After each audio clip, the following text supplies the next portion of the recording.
Hai guys, kembali lagi bersama Anitur ID Channel. Hai guys, ketemu lagi. Pada video kali ini, saya akan membahas lanjutan spoiler episode 4 Yusa Party wo Oida Sareta Kyobinbo atau Jack of All of Trades Party of None. Saya mulai dari manga di chapter 8. Kelompok kelinci perak langit malam akhirnya mencapai hari terakhir dari eksplorasi mereka. Orundura berdiri dengan kepala tertunduk. Di dalam hatinya ia berdoa agar hari ini bisa berakhir tanpa masalah. Namun ketenangan itu segera terusik ketika ia mendengar percakapan dua orang di dekatnya. Salah satu dari mereka berkata bahwa partai pahlawan baru yang telah dibentuk kembali akan segera bergerak menuju lantai bawah dungeon. Mendengar itu, Orun langsung merasa tidak nyaman. Ia mulai menduga bahwa yang dimaksud adalah partai lamanya, kelompok yang dulu pernah ia tinggalkan. Orang kedua menimpali dengan nada heran, bertanya, apakah partai itu benar-benar mampu mencapai lantai ke-95 hari ini? Namun jawabannya segera mematahkan dugaan itu. Mereka dikabarkan hanya akan berhenti di lantai ke-92. Tujuan mereka tampaknya bukan sekedar penaklukan, melainkan menguji kerjasama tim setelah menerima anggota baru. Orun mendengarkan dengan seksama. Dalam benaknya, ia merasa langkah mereka terlalu cepat. Ia mengira mereka akan bergerak lebih hati-hati, naik secara bertahap. Mengarahkan anggota baru langsung ke lantai 92 terasa seperti keputusan ceroboh. Jika tujuan mereka adalah menguji sinergi tim, seharusnya mereka memulainya di lantai yang lebih mudah. Namun Orun segera menyadari satu hal. Mereka memang tidak pernah berubah. Masih suka bertindak sembarangan. Meski demikian, Orun mencoba menenangkan dirinya sendiri. Ia mengingatkan bahwa semua itu bukan lagi urusannya. Ia sudah bukan bagian dari mereka. Namun tanpa disadari, ketakutan Orun justru akan terwujud dengan cara yang paling buruk. 2 hari sebelumnya, di kediaman Partai Pahlawan. Di sebuah aula besar dalam kediaman Partai Pahlawan, suasana terasa meriah. Seorang wanita berambut panjang berdiri di hadapan para anggota. Dengan sikap sopan dan penuh keyakinan, ia memperkenalkan diri. Namanya Kylie Carpenter. Ia menyampaikan rasa terhormatnya karena diterima bergabung dalam partai tersebut dan berharap bisa bekerja sama dengan semua anggota. Di ruangan itu juga hadir Aniri, seorang penyihir, serta Derek, penjaga garis depan partai. Kylie secara khusus menyampaikan rasa terima kasih kepada pemimpin partai, Oliver, seorang swordsman dan penjelajah yang sudah terkenal akan kemampuannya. Dalam hati, Kylie merasa sangat senang. Akhirnya ia berhasil masuk ke partai pahlawan yang selama ini ia incar. Ia yakin dengan kemampuannya sebagai enchanter sejati, parti ini akan mengalami peningkatan besar. Ia tersenyum dan berkata bahwa para anggota tidak akan lagi menerima peningkatan kemampuan yang buruk seperti sebelumnya. Kali ini, mereka akan merasakan penguatan yang sesungguhnya. Namun di balik kegembiraan itu, Kylie mengaku terkejut. Ia tidak menyangka mereka akan menyiapkan jamuan makanan semewah itu untuk menyambutnya. Derek tertawa dan berkata bahwa hal itu bukan masalah besar, terutama karena penjaga keuangan yang cerewet sudah pergi.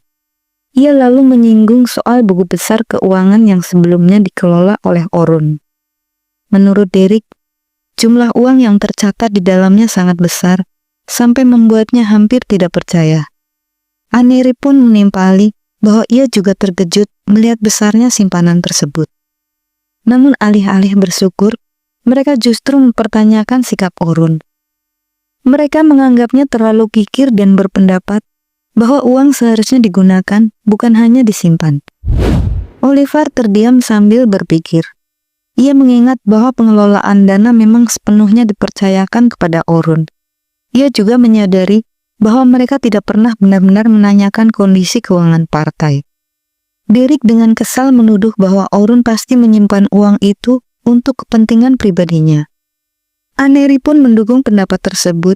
dan menegaskan bahwa memecat Orun adalah keputusan yang tepat. Pili yang mendengar percakapan itu mulai merasa ragu. Dengan hati-hati ia bertanya, apakah uang tersebut sebenarnya tidak digunakan untuk kegiatan partai? Jawaban Derek sangat mengejutkan. Ia dengan bangga mengatakan bahwa untuk biaya eksplorasi, mereka selalu menggunakan uang pribadi masing-masing. Pili kemudian mengingatkan bahwa selain eksplorasi dungeon, masih ada banyak pengeluaran lain, termasuk biaya sewa istana tempat mereka tinggal sekarang. Ucapan itu membuat Derek terdiam sejenak. Baru saat itu ia menyadari bahwa memang dibutuhkan dana untuk hal-hal tersebut. Ia lalu mengusulkan ide untuk membeli istana ini dengan alasan bisa dijual kembali jika mereka meninggalkan kota. Aneri menyambut ide itu dengan antusias, bahkan menyebut Derek jenius. Ia mengajak Oliver untuk segera melakukannya dan menghabiskan sisa uang sesuka hati. Oliver hanya bisa menghela nafas. Dengan nada pasrah, ia berkata bahwa mereka sedang merayakan kedatangan Pili dan pembahasan soal keuangan bisa ditunda.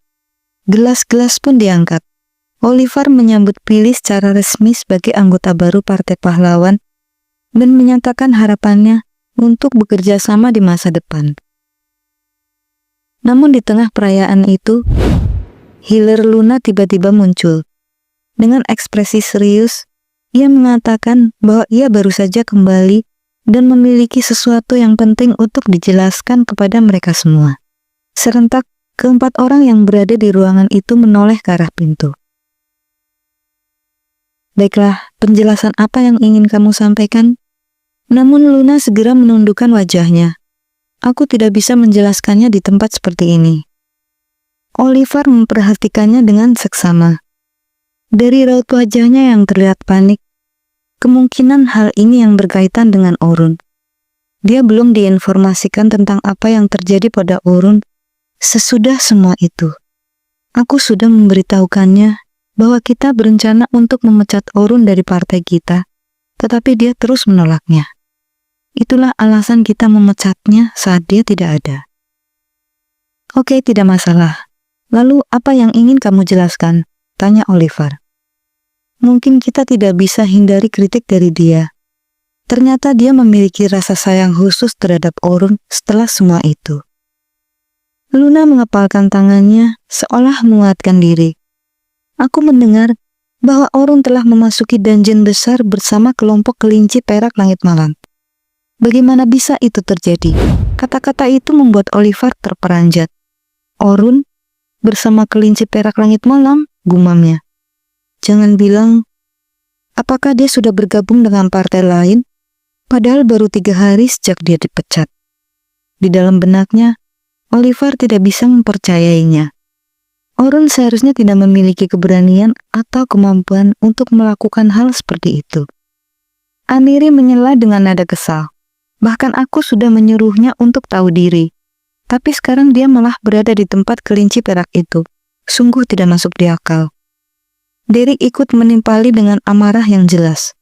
Apa dia benar-benar berpikir masih bisa berprestasi seperti petarung tingkat S setelah semua yang terjadi? Luna menatap mereka satu persatu dengan wajah tegang. Tolong jelaskan padaku, apa yang sebenarnya terjadi saat aku tidak ada? Ruangan itu kembali hening. Oliver menunduk, mengatur kata-katanya. Luna, dengarkan dengan tenang, batinnya. Aku harus mengatakan ini sebelum semuanya menjadi lebih rumit. Ia mengangkat wajahnya dan berkata pelan. Aku rasa kamu belum tahu, tapi Orun sudah keluar dari party 3 hari yang lalu. Ucapan itu menghantam Luna seperti pukulan keras. Matanya membesar, napasnya tertahan. Wajahnya perlahan muram saat ia berkata dengan lirih. Orun sudah meninggalkan party. Ia terdiam sejenak, lalu melanjutkan dengan suara gemetar. Apa itu berarti dia sudah menyerah pada kita? Hei! Derek tiba-tiba berteriak. Maksud kamu, kamilah yang ditinggalkan? Jangan salah paham. Secara logis, justru kitalah yang mengusir si serba bisa itu. Luna terkejut. Matanya melebar saat ia menoleh tajam ke arah Oliver. Tatapannya penuh tuntutan. "Apakah itu benar?" desaknya. Iya. Pilih, anggota baru itu melangkah mendekati Luna dan tersenyum dengan sopan. "Senang berkenalan denganmu, Luna. Namaku Philly. Aku menantikan kerjasama denganmu." Namun, Luna sama sekali tidak menanggapi. Ia bahkan tidak menoleh sedikit pun. Pandangannya tetap tertuju pada Oliver. "Aku sudah dengan jelas menolak rencana itu," katanya dengan suara dingin. "Kenapa Orun diusir saat aku tidak ada?" Melihat sikap Luna yang mengabaikan Philly, Derek langsung naik pitam. "Hei, anggota baru kita sedang menyapamu. Jangan bersikap tidak sopan." Luna memalingkan wajahnya. "Hei, kau dengar aku bicara tidak?" teriak Derek. Oliver segera melangkah maju dan berdiri di antara mereka. "Cukup, Derek. Hentikan percakapan yang tidak ada gunanya ini." Ia lalu menatap Luna dengan ekspresi serius. "Apa kamu tidak mengerti, Luna? Dengan kemampuan Orun, dia akan menjadi tidak diperlukan di masa depan." "Tidak," bantah Luna tegas. "Aku tidak mengerti." Matanya bergetar, namun suaranya tetap kuat. "Orun adalah pilar yang menopang partai ini. Kita bisa sampai sejauh ini karena dia. Tanpa Orun, kita tidak akan mampu melangkah lebih jauh." Oliver terdiam, kepalanya tertunduk, ruangan kembali sunyi. "Luna terlalu melebih-lebihkan Orun," pikir Oliver. "Aku tahu dia punya perasaan padanya, tapi aku harus menilai ini secara objektif." Tiba-tiba, suara Aneri memecah keheningan. "Kau sudah mengoceh omong kosong sejak tadi," katanya dengan nada tajam. "Aku tidak tahu kenapa matamu yang kabur itu bisa melihat pria itu sebagai orang kompeten. Tapi ini adalah kesempatan untuk membuktikan bahwa dia sebenarnya tidak terlalu berharga." Aneri melanjutkan tanpa memberi Luna kesempatan membalas. "Bagaimanapun juga, semuanya sudah terjadi. Tidak akan ada yang berubah meskipun kamu mengeluh. Terimalah, walaupun kamu tidak suka." Mata Luna membelalak. Ia seolah tidak percaya Aneri bisa mengatakan hal sekejam itu. Perlahan, kepalanya tertunduk. "Benar, semuanya sudah terjadi," gumamnya lirih. Ekspresinya terluka.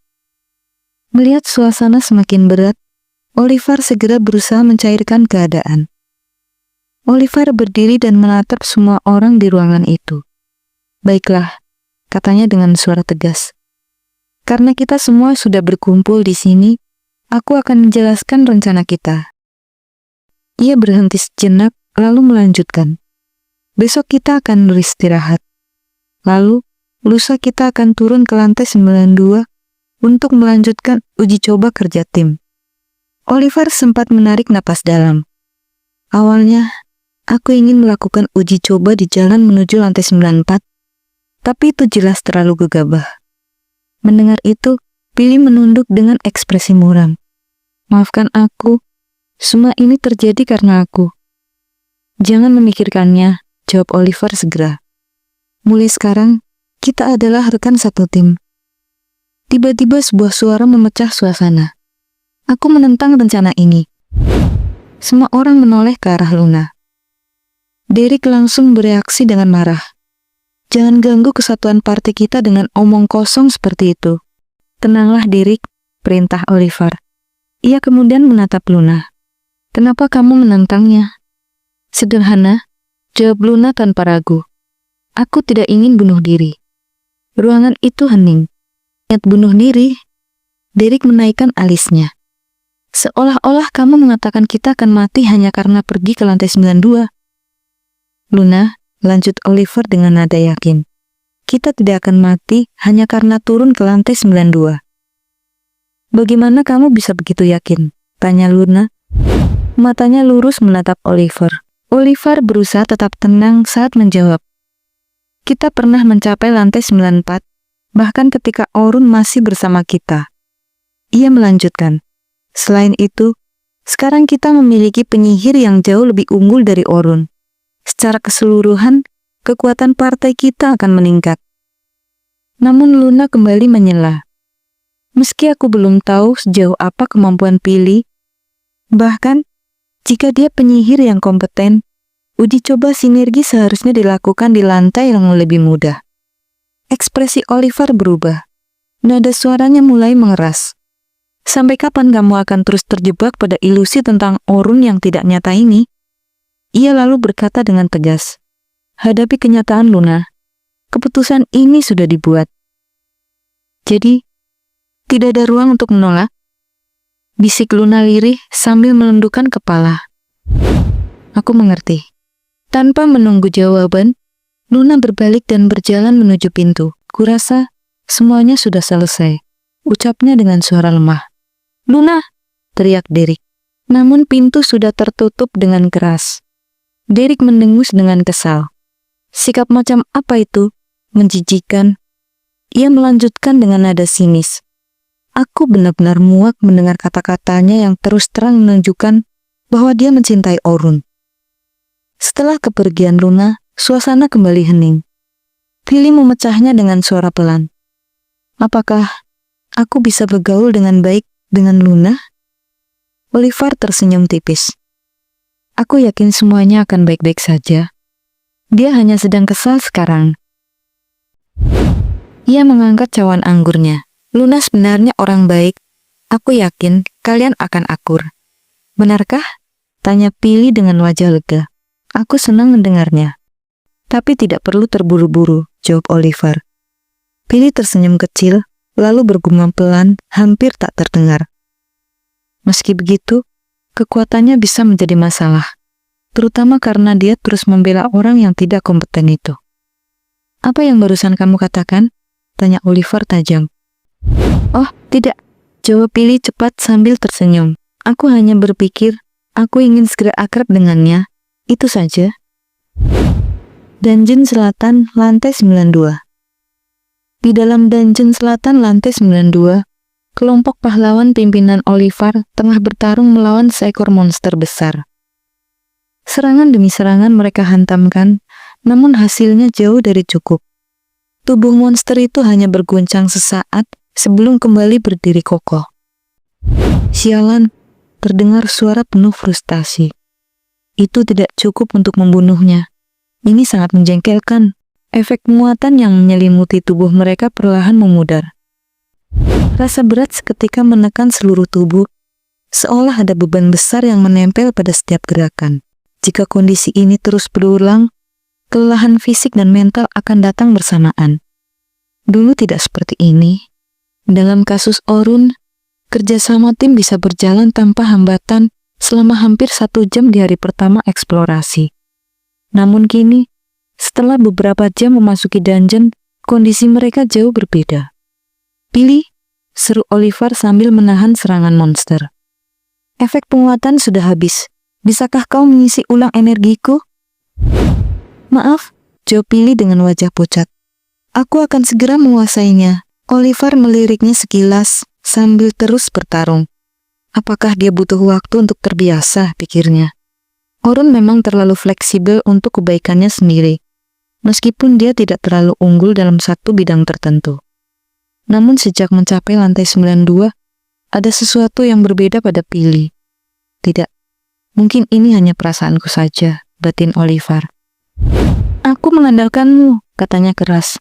Aku dan Derek berada di garis depan, akan ada banyak titik buta. Beritahu kami jika ada makhluk sihir di luar jangkauan penglihatan kami. Ia melanjutkan, sebagai penyihir, kau seharusnya bisa melihat seluruh medan perang, bukan?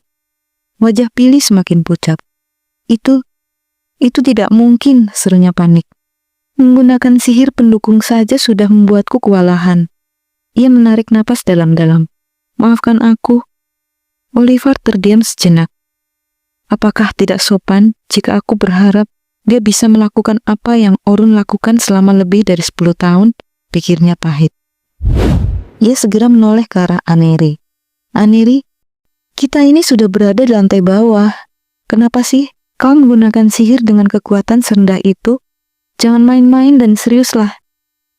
Aku sudah merapalkannya seperti biasa, balas Aneri dengan panik. Namun, kenapa sihirku terasa begitu lemah? Apa ini memang normal? Tanya Oliver kebingungan. Apa yang sebenarnya terjadi di sini? Keringat dingin mengalir dari pelipisnya. Jangan lampiaskan kekesalan pada orang lain, teriak Derek sambil menahan serangan binatang negis. Kita juga tidak sedang dalam performa terbaik hari ini. Ia menggertakkan gigi. Kalau ini disebut kemerosotan, maka ini jelas bukan hari kita. Oliver tertegun. Ia menyadari bahwa kata-kata Derek benar. Bahkan kekuatan serangannya sendiri terasa menurun. Pedangku selalu bisa diandalkan saat aku membutuhkannya, pikirnya. Kemampuan fisikku seharusnya meningkat drastis berkat sihir pendukung. Tapi kenapa justru terasa seperti ini? Bahkan Derek yang biasanya menjadi benteng terkuat, kini kewalahan menghadapi binatang negis di hadapan mereka. Sialan, teriak Derek. Bagaimana mungkin kita bisa menjadi selemah ini? Ia lalu menoleh ke arah Luna. Saat mendengar Luna berkata, apakah kamu bahkan tidak bisa memahami sesuatu yang sesederhana ini? Apakah kau tahu kenapa kita seperti ini, Luna? Lanjutnya. Sekarang aku menyadari, hanya kamulah yang tetap sama seperti biasanya. Luna menghela napas panjang sebelum menjawab. Kalian benar-benar tidak tahu ya? Ia memalingkan wajahnya. Aku terlalu kesal untuk mengatakan apapun. Aniri menatapnya tajam. Ayolah, katakan saja. Kenapa sikapmu seperti itu saat rekan-rekanmu sedang kesulitan? Rekan tim, ulang Luna perlahan. Ia terdiam sejenak. Kurasa kita masih kawan, pikirnya. Dan sepertinya aku tidak punya pilihan. Alasan kalian menjadi lemah adalah karena... Belum sempat Luna menyelesaikan kalimatnya. Bayangan besar melintas di atas mereka. Apa itu? Gumam Oliver dengan suara gemetar. Sisik hitam mengkilap memantulkan cahaya samar dungeon. Sepasang sayap raksasa menutupi langit-langit, dan tekanan luar biasa menyelimuti seluruh area. Kenapa? Kenapa kamu muncul sekarang? Sosok itu mendarat dengan dentuman berat. Bos lantai 92, naga hitam. Apa yang akan terjadi pada kelompok yang dipimpin oleh Oliver? Kelompok di mana Orun diusir dengan tidak hormat. Komen di bawah ya guys. Oke guys, sekian spoiler episode 2 Yusa Party wo Oida Sareta Kyou Binbo atau Jack All of Trades Party of None. Saksikan episode lengkapnya setiap 1 minggu sekali. Jangan lupa like dan follow channel ini supaya kamu tidak ketinggalan spoiler episode berikutnya. Terima kasih dan sampai jumpa.